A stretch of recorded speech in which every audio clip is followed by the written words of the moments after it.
That was a real difficult decision to come to Eminonu Square because, of course, it's incredibly loud and noisy.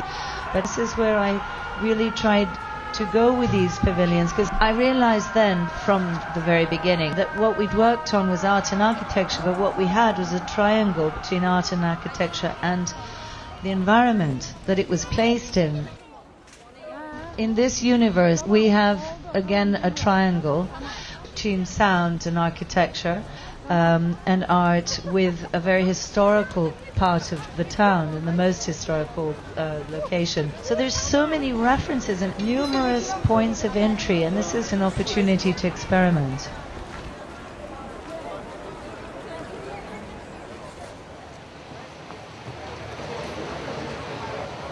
So this is Ben Aranda, who's the architect I worked on with the project, collaborated on the piece. So the idea was it's a drawing of the universe, but sort of an imaginary drawing. And then we folded up the universe to make it into pieces that could be built together, like, you know, the toy Lego?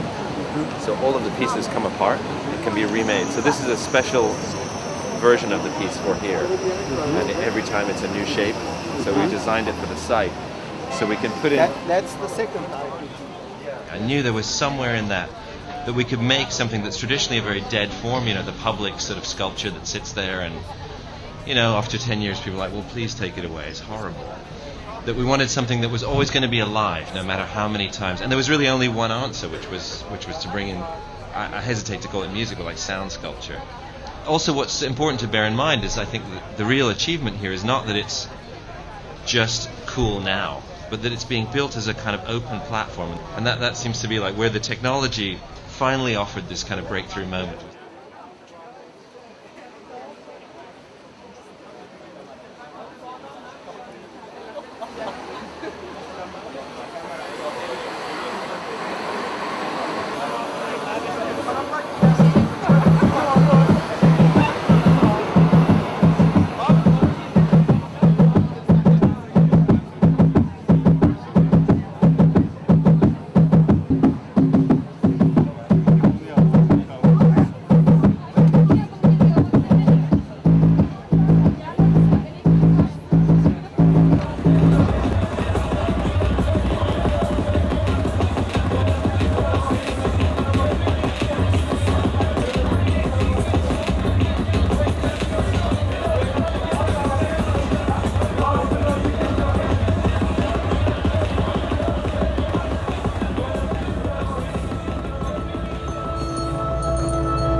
it's still raining out there, I must be in Istanbul.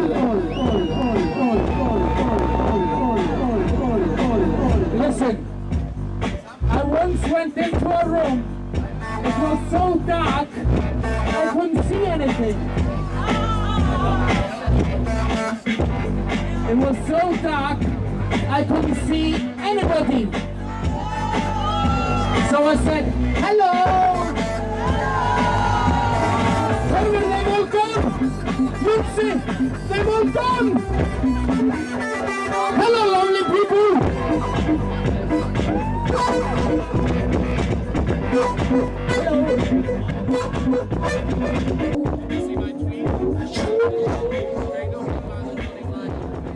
The piece is not meant, as far as I understand, to exist without the sound component. So it's not a sculpture which occasionally has sound. The two are really integrated into a work that is constantly sounding in its environment and reacting in its environment. I love the idea that people interact with the sculpture, moving through it, and really getting a sense of the way in which the spatialization process works and works differently for different composers.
Place called Vertfell where you're in this chamber like this and you can hear these steam and hydrogen sulfide gas, bursting into this chamber.